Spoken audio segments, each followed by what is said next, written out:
உலக மக்கள் அனைவருக்குமே பிரம்மசக்தி சித்தர் வாக்கு பாலச்சித்தர் பாலஜனா சிறந்த நல் வணக்கங்களை தெரிவித்துக் கொள்கிறேன். வாழ்க வளமுடன். இந்த நிகழ்ச்சியில் உங்களை சந்திப்பதில் மிகுந்த மகிழ்ச்சி. எல்லாரும் சிறந்து நல்ல யோகங்களை பெற வேண்டும். இந்த நிகழ்ச்சியின் மூலம் நல்லது நடக்க வேண்டும். அதாவது இன்றைக்கு நாம் பார்க்கக்கூடிய பலன்கள் எப்படிப்பட்ட யோக பலன்கள் அப்படின்னு பார்த்தோம்னா, ஒரு அற்புதமான ஒரு முழு நிவர்த்திக்கான ஒரு சிறந்த பலன்கள். மாசி மாதம் ஒரு சிறந்த யோக பலன்களை, மாசி மாதத்தினுடைய சிறந்த முழு நிவர்த்திக்கான யோக பலன்களை இன்னைக்கு தெளிவான முறையில் பார்க்க போகிறோம். அது என்னங்க முழு நிவர்த்தி அப்படின்னா, கடந்த புரட்டாசி 29ஆம் தேதி முதல் தை 29 வரை குரு வக்ரமான காலங்கள். இந்த குரு வக்ரமான காலங்கள் பார்த்தீங்கன்னா புரட்டாசி 29 முதல் தை 29 வரை 15/10/2024 முதல் 15/10/2024 முதல் 11/2/2025 வரை ஏற்பட்ட குரு வக்ர காலங்களில் ஏற்பட்ட மிகப்பெரிய சோதனை வேதனைகள் உங்களுக்கெல்லாம் இந்த 4 மாத காலங்கள், புரட்டாசி, ஐப்பசி, கார்த்திகை, மார்கழி என்று சொல்லக்கூடிய ஒரு அதாவது புரட்டாசியினுடைய இறுதி பகுதி.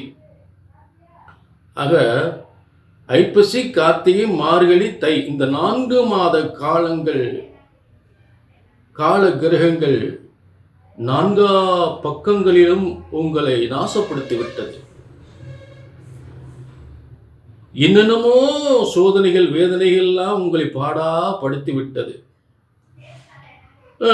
குரு இந்த வக்ர காலங்களில் குரு யார்?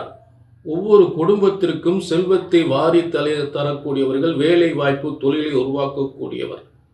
அப்படிப்பட்ட குரு பகவான் கடந்த 4 மாத காலங்கள் வக்ரமாக இருந்து தை 29ஆம் தேதி நிவர்த்தி அடைகிறார். ஆக இந்த வக்ரமான காலங்களில் ஏற்பட்ட சோதனைகள் கொஞ்ச நெஞ்ச சோதனைகள் அல்ல. உங்களுக்கெல்லாம் எல்லாருக்குமே சொல்லிட முடியாது. ஒரு சிலருக்கு மட்டும்தான் இந்த மாதிரி அதிகமான பாதிப்புகள். பார்த்தீங்கன்னா குரு வக்ர காலத்தில் நிறைய பேருக்கு செய்கிற தொழில் அடி மேல் அடி, செய்கிற தொழிலில் அடி மேல் அடி விழுந்திருக்கும். அடி மேல் அடி. என்னடா இப்படி எதை செஞ்சாலும் ஒரு படி போனால் 10 படி சறுக்குது, ஒரு படி ஏறினா 10 படி சறுக்குது என்று சொல்லக்கூடிய தொழிலில் அடி மேல் அடி விழுந்திருக்கும். புதுசாக தொழில் ஆரம்பிக்கணும், அதாவது புதுசாக தொழில் ஆரம்பிக்கணும்னு நினச்சவங்களுக்கெல்லாம் புதுசாக தொழில் ஆரம்பித்து இந்த தை மாதம் கூட ஓடாமல் அடி மேல் அடி விழுந்திருக்கும். புதுசாக தொழில் ஆரம்பித்தவங்க கூட அடி மேல் அடி விழுந்திருக்கு. தை மாதத்தை நம்பி ஆரம்பிச்சிருப்பாங்க, ஆனால் அடி மேல் அடி விழுந்திருக்கும். இல்லை அதுக்கு முன்னாடி ஏற்பட்ட தொழில் பாதிப்புகள், நிறைய தொழில் புதுசாக ஆரம்பித்தவங்களுக்கும் மிகப்பெரிய பாதிப்புகள் ஏற்பட்டிருக்கும். நான் ஒரு சில குறிப்பிட்ட பேருக்கு தான் சொல்கிறேன், எல்லாருக்கும் கிடையாது. புரிஞ்சுட்டியா? சிலருக்கு பார்த்தீங்கன்னா கடனுக்கு மேலே கடன். இந்த குரு வக்ர காலத்தில் குரு தனகாரகன் இல்லையா? ஆக பொருளாதார பிரச்சனையினால கடனுக்கு மேல் கடன் ஆகக்கூடிய நிலை. கடன்பட்டார் நெஞ்சம் போல் கலங்கினான் இலங்கை வேந்தன் என்பது போல அப்படிப்பட்ட வேதனைகள்லாம் இந்த கடனால் ஏற்பட்டிருக்கும். சரிங்களா? வரவுக்கு மீறி செலவு வருவதனால் கடன் அதிகப்படக்கூடிய நிலை ஏற்பட்டு வருகிறது. அரசு வேலையை நம்பி இப்போ அரசு வேலை வாங்கித்தரேன் அப்படின்னு சொல்லி ஒருத்தட்ட போய் பணத்தை கொடுத்து ஏமாந்து போகிற காலம் இதெல்லாம் நடந்திருக்கும். இந்த 4 மாத காலங்கள் அரசு வேலை, இந்த அடுத்த மாதமே உனக்கு அப்பாயின்மெண்ட் ஆர்டரு, இந்த 5 லட்சத்தை கூட மீதி ஒரு 4 லட்சத்தை அப்புறம் வாங்கிக்கிறேன் அப்படின்னு சொல்லியிருப்பாங்க. அதை நம்பி பணத்துக்கு ரொம்ப நம்பிக்கையாக சொல்லி பணத்தை மோசடி பண்ணக்கூடிய நிலை ஏற்பட்டு இருக்கும். அடுத்து இடம் வீடு வாங்குறதுக்கு அட்வான்ஸ் போட்டிருப்பீங்க. அந்த இடமே மோசடியான இடமா இருந்திருக்கும். இல்லை பணத்தை அட்வான்ஸை வாங்கிட்டு அந்த இடத்த முடிச்சு தராமல் பிரச்சனைகள் ஏற்பட்டிருக்கும், ஏமாற்றுதல் நடந்திருக்கும். இதெல்லாம் குரு வக்ர காலங்கள் ஏற்பட்ட மிகப்பெரிய சோதனைகள், வேதனைகள். அடுத்து பிள்ளைகள், பிள்ளைகளால் மிகப்பெரிய பிரச்சனைகள், சொன்னபடி கேட்காத பிள்ளைகள், மேலும் பிள்ளைகளுடைய காதல் பிரச்சனைகளால் மிகப்பெரிய சோதனை வேதனைகள், போலீஸ் ஸ்டேஷன் வம்பு வழக்கு இதையெல்லாம் சந்திக்கக்கூடிய நிலை ஏற்பட்டிருக்கும். அடுத்து நல்லா இருந்த குடும்பத்தில் கூட மிகப்பெரிய பிரச்சனைகள், நல்லா சந்தோஷமா இருந்த குடும்பத்தை கூட குழப்பங்கள் ஏற்பட்டு மிகப்பெரிய பிரச்சனைகள் ஏற்பட்டிருக்கும். முக்கியமாக கணவன் மனைவிக்குள்ள மிகப்பெரிய பிரச்சனைகள் ஏற்பட்டு கணவன் மனைவி பிரியக்கூடிய நிலை ஏற்பட்டிருக்கும். இதெல்லாம் குருவனுடைய வக்ர காலத்தில், அதாவது நல்லவனும் பொல்லாதவனாக கை கட்டி நிற்க வேண்டிய நிலையை உருவாக்கி விட்டான், நீதிமானாக இருந்த மனிதன் கூட நீதி தவறிவிட்டான் என்று சொல்லக்கூடிய நிலை உருவாக்கப்படுவதுதான் இந்த குரு வக்ரமான காலங்களில் ஏற்பட்ட சோதனைகள், வேதனைகள். ஆக இப்படிப்பட்ட பிரச்சனைகள் எல்லாமே உங்களுக்கு பார்த்தீங்கன்னா ஒரு சூழ்ச்சியாக கால கிரகங்களின் சூழ்ச்சியாக சுழட்டி அடிக்கப்பட்ட உங்களுடைய துன்பங்கள் அனைத்துமே, உங்களை சுழட்டி அடிக்கப்பட்ட துன்பங்கள் அடுத்து விரட்டப்படும் ஒரு அற்புதமான காலம். எல்லா பிரச்சனைகளுமே விலகக்கூடிய ஒரு அருமையான காலம். இதுதான் இந்த மாசி மாசம் நமக்கு ஏற்பட போகின்றது. இந்த அப்படிப்பட்ட மாசி மாச பலன்களைத்தான் எப்படிப்பட்ட கிரக யோகங்களோடு இந்த துன்பங்கள்லாம் விலகப் போகிறது, நல்ல சிறந்த ராஜயோகங்கள், செல்வ யோகங்கள் ஏற்பட போகிறது என்பதை தெளிவாக இந்த பதிவில் நாம் பார்க்க போகிறோம்.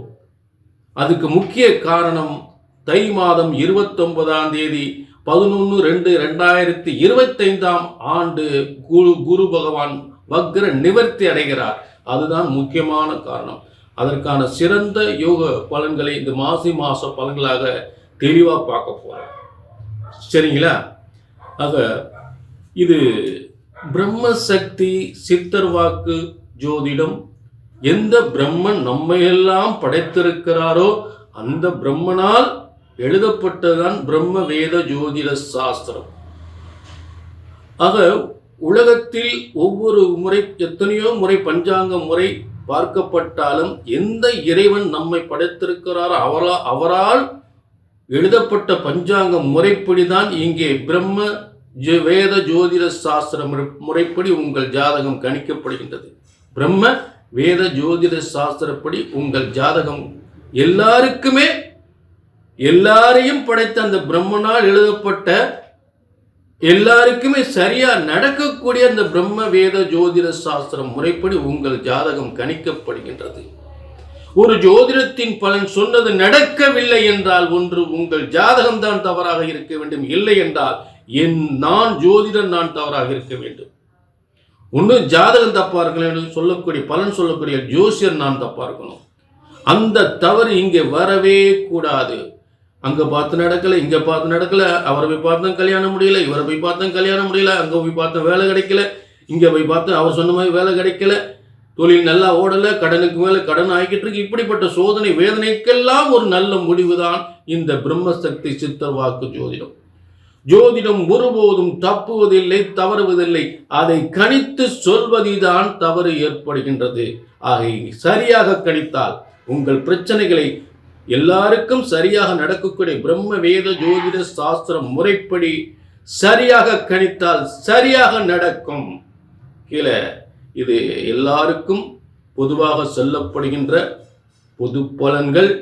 உங்கள் தனிப்பட்ட ஜாதகத்தை, உங்கள் தனிப்பட்ட பிரச்சனைகளை, உங்கள் தனிப்பட்ட ஜாதகத்தை பார்த்தால்தான் ஒரு சரியான நிவர்த்தி கிடைக்கும்.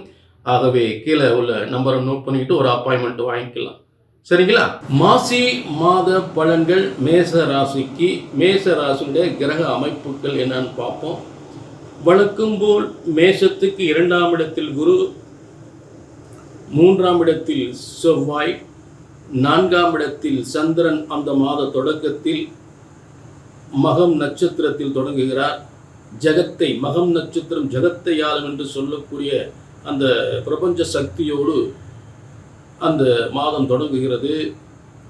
மேலும் இந்த காலச்சக்கரத்தின் 5ஆம் இடத்தில் சந்திரன் 4ஆம் அதிபதியாக இருந்து 5ஆம் இடத்தில் இருந்து இந்த மாதம் மேசராசிக்கு சிறந்த யோகத்தோடு தொடங்குகிறது.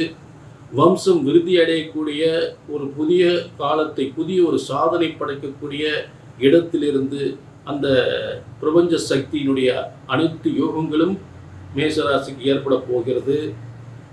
மேலும் மேசராசிக்கு 6ஆம் இடத்தில் கேது இருக்கக்கூடிய நிலை, மேலும் மேசராசிக்கு 11ஆம் இடத்தில், அதாவது லாபஸ்தானம் என்று சொல்லக்கூடிய இடத்தில் ஆதித்தனாகப்பட்டவனும், அதே நேரத்தில் வித்யாபதி வியாபார ஸ்தலத்துக்குரியவன், கல்வி அறிவிக்குரியவன் புதனும், மேலும் சனிபகவான் தொழில்காரகன் என்று சொல்லக்கூடிய லாபஸ்தானத்தில் சனிபகவான் இருக்கக்கூடிய நிலை, மேலும் மேசராசிக்கு 12ஆம் இடத்தில் தனகாரகன் என்று சொல்லக்கூடியவனும் 7ஆம் அதிபதியும் சுக்கிரன் ராகுவோடு இணைந்திருக்கக்கூடிய ஒரு கிரக அமைப்புகள் இந்த மாசி மாதம் உங்களுக்கு மேசராசிக்கு ஏற்பட்டிருக்கிறது. இதுதான் மாசி மாதம் கிரக அமைப்புகள். இந்த கிரக அமைப்புகள் இருந்து முதலில் தனஸ்தானாதிபதி மேசத்திற்கு தனஸ்தானத்தில் சுக்கிரன் இருந்து பரிவர்த்தனை யோகம், குருவும் சுக்கிரனும் பரிவர்த்தனை யோகத்தில் இந்த மாசி மாதம் தொடங்குகிறது. இந்த பரிவர்த்தனை யோகத்தினால் நிறைய பார்த்தீங்கன்னா மேசராசிக்காரங்களுக்கு நிறைய ஒன்று கொடுத்து ஒன்று வாங்கிறது, ஒன்றை விற்று இன்னொரு சொத்தை வாங்கிறது, ஒரு சொத்தை வாங்கி இன்னொரு சொத்து வாங்கிறது, ஒரு தொழிலை விட்டுட்டு இன்னொரு தொழிலுக்கு போகிறது. அதாவது ஒரு தொழிலை விடுறாங்கன்னா அடுத்த தொழிலுக்கு போகிறாங்க அப்படின்னா அதை விட அதிகமான வருமானங்கள் வரக்கூடிய ஒரு நிலையில் தான் அந்த தொழிலுக்கு மாறக்கூடிய நிலை ஏற்படுமே தவிர குறைவான யோகங்கள் ஏற்பட போவதில்லை. அதாவது இந்த தொழிலிருந்து இன்னொரு தொழிலுக்கு மாறுறாங்க, இந்த வேலையிலேருந்து இன்னொரு வேலைக்கு மாறுறாங்க அப்படின்னா அதன் மூலம் இந்த வேலையிலேருந்து அடுத்த வேலைக்கு போது நல்ல வருமானங்கள் வரப்போகிறது. அதனால தான் அதை மாறக்கூடிய நிலை ஏற்படுகின்றது. அதாவது அதே போல் ஒரு சொத்தை விற்று இன்னொரு சொத்து வாங்கக்கூடிய நிலை ஏற்படுகின்றது. அதே நேரத்தில் வேலை வருமானம் முன்னேற்றத்தில் நிறைய காசு பணங்கள் சேரக்கூடிய, வங்கியில் பணம் அதிகமாக கொட்டப் போகிறது. உங்களுடைய அக்கௌண்ட்டில் பல லட்சக்கணக்கில் கோடிக்கணக்கில் பணங்கள் கொட்டப் போகிறது, சேமிப்பு அதிகமாக போகிறது, விரயங்கள் குறைய போகிறது. புரிஞ்சுட்டு அதே நேரத்தில் பார்த்தீங்கன்னா உங்களுக்கு அதாவது மேசராசிக்கு அதிபதியும், அதே நேரத்தில் மேசராசிக்கு 8ஆம் அதிபதி 3ஆம் இடத்தில் இருந்து புதனுடைய வீட்டில் இருப்பதனால் வியாபாரத்தில் கொஞ்சம் பயணங்கள் ஏற்பட்டாலும் சில பயணத்தின் மூலம் நல்ல வருமானங்கள் ஏற்படக்கூடிய நிலை ஏற்படும். அதில் மாற்றமே இல்லை. மேலும் உங்களுக்கு மேசராசிக்கு 4ஆம் அதிபதி சந்திரன் 5ஆம் இடத்தில் காலச்சக்கரத்தின் 5ஆம் இடத்தில் இருந்து உங்களுக்கு பிள்ளைகளுடைய எதிர்காலத்தை சிறந்த நிலையில் உருவாக்கக்கூடிய நிலையில் மாசி மகம் என்று சொல்லக்கூடிய, அதாவது மகம் நட்சத்திரத்தில் ஜகத்தை ஆளுகின்ற நட்சத்திர சந்திரன் இருக்கக்கூடிய ஒரு புத்திரஸ்தானத்தில் இருக்கக்கூடிய நிலை, சொந்த முதலீடு ஸ்தானமும் புத்திரஸ்தானமும் விருத்தி அடையக்கூடிய ஒரு சிறந்த நிலையாக ஏற்படும். நிச்சயமாக செய்கின்ற புதிய தொழில் நிச்சயமாக உருவாகும். புதிய தொழில் உருவாகி புதிய வெற்றிகளை படைக்கக்கூடிய நிலை நிச்சயமாக உருவாகும். புதிய வேலை வாய்ப்பு, புதிய தொழில் தொடங்கலாம். அந்த மாசி மாதத்தில் அப்படி ஏற்படக்கூடிய ஒரு சிறந்த நாளாக அமைகிறது. மேலும் இந்த கிரக சக்திகள் என்பது மிகவும் வலிமை வாய்ந்ததாக மாசி மாதம் மேசராசிக்கு அமைந்திருக்கிறது. ஆக தனஸ்தானாதிபதி என்று சொல்லக்கூடிய சுக்கிரன் வலிமையோடு பரிவர்த்தனை யோகத்தில் இருப்பதனால் நிச்சயமாக இந்த மாசி மாதம் மேசராசிக்கு எதிர்பாராத செல்வங்கள் கண்டிப்பாக பெருகக்கூடிய நிலை ஏற்படும். பொன் பொருள் செல்வங்கள் கொட்டக்கூடிய யோகங்கள் ஏற்படும். மேலும் இந்த மேசராசிக்கு 11ஆம் இடத்தில் ஒரு சூரியன் புதன் சனி 3 கிரகங்கள் இருப்பதனால் பல வழிகளில், பல வியாபாரத்தில், பல வழிகளில், பல தொழில்களில் பலவிதமான யோகங்கள் ஏற்பட்டு பலவிதமான கிரக சக்திகளோடு பலவிதமான யோகங்கள், பலவிதமான லாபங்கள் பெறக்கூடிய நிலை ஏற்படும். பலவிதமான யோகங்கள் ஏற்படக்கூடிய நிலையில் ஏற்படும். வேற இன ஜாதி மக்களால் நிறைய நன்மைகள் ஏற்படக்கூடிய ஒரு சிறந்த மாதமாக ஏற்படும். அதே நேரத்தில் உத்தியோகம் என்பது கொஞ்சம் பயணப்பட்டு சிலருக்கு ஒரு இடமாற்றம் நிச்சயமாக உண்டு. ஒரு நல்ல வேலை வாய்ப்பு இடமாற்றத்துடன் நிச்சயமாக ஏற்படும். அதில் எந்தவித சந்தேகமே இல்லை. செய்கிற எந்த ஒரு காரியமாக இருந்தாலும் மிகப்பெரிய வெற்றி ஏற்படுத்தக்கூடிய நிலையில் மேசராசிக்கு உறுதியாக அமையும். மேசராசிக்கு இடம் மாற்றத்தினால் மிகப்பெரிய முன்னேற்றம் என்பது, ஒரு வேலை, ஒரு உத்தியோகத்திலிருந்து இடம் மாற்றமோ அல்லது ஒரு செய்கின்ற தொழிலிருந்து இடமாற்றமோ ஏற்பட்டால் அது மிகப்பெரிய முன்னேற்றத்தை ஏற்படுத்துமே தவிர உங்களுக்கு முன்னேற்ற குறைவை ஏற்படுத்தாது. அதில் எந்தவித மாற்றமே இல்லை. புரிஞ்சுட்டீங்களா? ஆக முக்கியமாக இந்த மேசராசியை பொறுத்தவரை இந்த மாசி மாதம் என்பது ஒரு நல்ல ஒரு வேலை, தொழில், வருமானங்கள், முன்னேற்றங்கள், அதே நேரத்தில் ஒரு இடத்த விற்று இன்னொரு இடம் வாங்கிறது, ஒரு சொத்தை விற்று இன்னொரு சொத்தை வாங்கிறது என்பதுதான் முக்கியத்துவம் வாய்ந்த ஒரு விஷயமாக இந்த மாசி மாதம் அமையப் போகிறது. அதனால் உங்கள் பிரச்சனைகளும் நிறைய தீரப்போகிறது, வருமானங்கள் அதிகமாக போகிறது. வேலை, தொழில், வியாபாரங்கள், வேலை என்றாலும் சரி நல்ல வேலை கிடைக்கும், செய்கின்ற வியாபாரம் இருந்தாலும் சரி நல்ல வியாபாரம் விருத்தி அடையும், வருமானங்கள் நிச்சயமாக பெருகும். அதில் எந்தவித மாற்றமே இல்லை. முக்கியமாக நிறைய கடன் இப்ப அடையுமா அப்படையும் சொல்லக்கூடியவர்கள் நிச்சயமாக கடன் அடையக்கூடிய ஒரு சிறந்த யோகமான காலமாக ஏற்படும். கடன்கள் அடையக்கூடிய நிலை ஏற்படும். கடன் அடைச்சிட்டு நிம்மதியாக இருக்கக்கூடிய காலங்கள் ஏற்படும். புரிஞ்சுட்டீங்களா? அதில் எந்தவித மாற்றமே இல்லை. மேசராசி பொறுத்து மாசி மாதம் மனதில் ஏற்பட்ட அத்தனை வேதனையிலும் தீங்கக்கூடிய ஒரு சிறந்த மாதமாக உறுதியாக அமையும்.